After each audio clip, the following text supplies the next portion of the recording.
Hey Kellyanne, could you tell me about the chemical face peels? Yeah, of course. So we have two different chemical peels. We have our no peel peel that's a little bit gentler. It's going to be more superficial. I'd say people who want to try the treatment, who would try that first. We also have our medium depth peel, which is a 20% TCA solution. Start with a double cleanse to completely degrease your skin. And then we'll use a nutrient toner to prepare it, get all of the oils, everything off it, ready to go. We'll use the solution for pretty much as many layers as your skin will tolerate. And then once it starts frosting, or if you just kind of can't take it anymore, then I'll give you a hydrating serum, I'll give you a nice moisturizer, some sunscreen, and then you should be good to go. And I'll call you in a couple days to follow up, see how you're doing. And so what should I do about aftercare? For about 7 to 10 days after your treatment, you want to avoid the sun as much as possible. If you have to go outside, definitely make sure you wear your sunscreen. You also want to try not to exfoliate because you're going to be peeling already. You also want to use very gentle products. We don't want to have a lot of retinols, acids, stuff like that. If you're unsure on what to use, or if you want to try a new routine, we do sell medical grade skincare that pairs great with this. It already has CBD and some really nice, nourishing anti-inflammatory ingredients in there. So actually this recovery kit is exactly what I would love to send you home with after a chemical peel. Could you tell me a little bit about dermaplaning? Yeah, of course. So dermaplaning is a really cool exfoliating treatment. You can get it much more frequently than a chemical peel. It's about once a month. And it also removes all the vellus hair on the sides of your skin so you look all glowy and smooth. It's just awesome. I'd prep you in much the same way, and then we would do the actual treatment. It uses a individually wrapped surgical scalpel. They get discarded after each service. And then I would do this is a gommage mask, which we would do after. It's a acid blend that actually kind of gives you a mini peel. We would scrub it into your skin and it would loosen up all of the extra dead skin that was left over. We would do your finishing products and I'd send you home. So who would a dermaplaning be good for? Most often people use dermaplaning as a anti-aging treatment, to get rid of all the peach fuzz. It does smooth over fine lines and wrinkles, it shrinks your pores, but I actually really like it on super dry skin or super sensitive skin. It's going to be much gentler than a chemical peel, and it also helps your own at-home products absorb a lot better because it removes all of those surface layers. Skin's going to feel a lot better and a lot more hydrated. Hi, I'm Kellyanne. I'm the esthetician here at Midwest Sleep and Wellness. And my patient here today, she came in, she's dealing with signs of aging. So she's got some thin feeling, sagging skin, and then also some fine lines and wrinkles around her face. So I recommended the Clear Lift. This is a non-ablative laser treatment. It just gives little pulses of light to boost the collagen under your skin.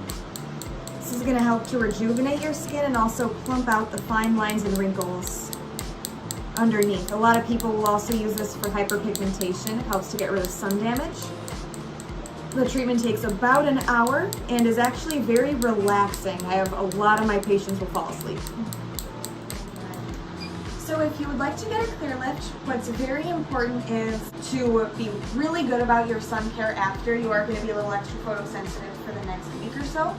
Also, before your Clear Lift, it's good to prepare your skin with an exfoliation. A lot of people will come in for a facial or a chemical peel to really get those surface cells off because it helps the laser get deep in there. You can also just do a nice face scrub at home to help prepare your skin, but do not use retinol because that's going to make you extra sensitive and we don't want you to get red.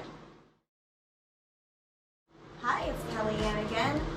So the last thing that we're going to demonstrate today is the laser hair removal. This is I'm once again prepping the skin with just some ultrasound gel to protect from the light. This is a really cool treatment to help get rid of unwanted pigmented hairs. So something to keep in mind with laser hair removal is it's not going to target like the peach fuzz, the vellus hair on the sides of your face, or white hair. It needs some kind of pigment to latch onto. That's what the light is looking for.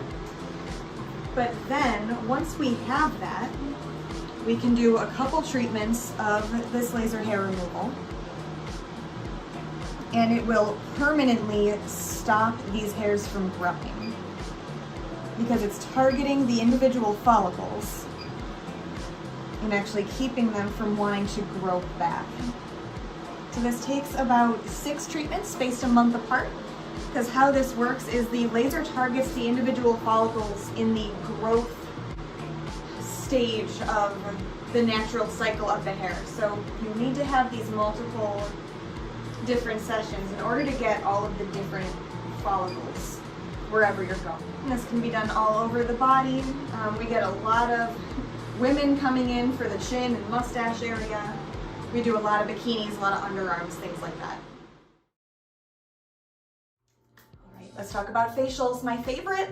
So for people who are new to skincare, or even just want a little extra pampering, your facial's probably gonna be your best bet. This is good for every age, every gender. I'll customize it as we go to fit your individual skin, your goals, what you want to accomplish. We'll do a double cleanse, we'll do an exfoliation, a treatment mask, and then I'll send you home wearing all kinds of yummy finishing ingredients so you just feel really good. Well, at least the rest of the day until you wash your face, and you should still be feeling those. And so what about after the facial? Like when I go home, do I wash everything off my face or do I keep everything on? So you want to keep everything on your face unless you're having some kind of reaction. Then of course, wash with cool water, gentle soap, all that. If you feel good, all these products want to soak into your skin for as long as possible. So even if you're a night showerer, try and keep your face out of it. And then in the morning, you can wash your face, do all your normal routine, and go back to things. Hi, it's Kelly Ann again, and my patient also mentioned that she had a dark spot on the side of her face. So I recommended the DiBL treatment for that. This is a IPL type laser that is specifically going to target this little dark spot and just give it a zap to bring all of that dark pigment to the surface of the skin. I just prep the skin with a little bit of ultrasound gel. It's going to protect the skin around it so that it doesn't burn from the light. And then we're going to do 2 quick zaps. And I'm going to give a countdown. We're going to do 3, 2, 1. Perfect. And this head is cooled, so we're just going to calm the skin in between. Perfect. So just like with the clear lift, you want to be really good about your sun care after an IPL treatment. You also don't want to use retinol for a couple days before and after. We want to be a little bit gentler with our skin because this is still not an ablative laser, but it's a little bit more aggressive of a treatment.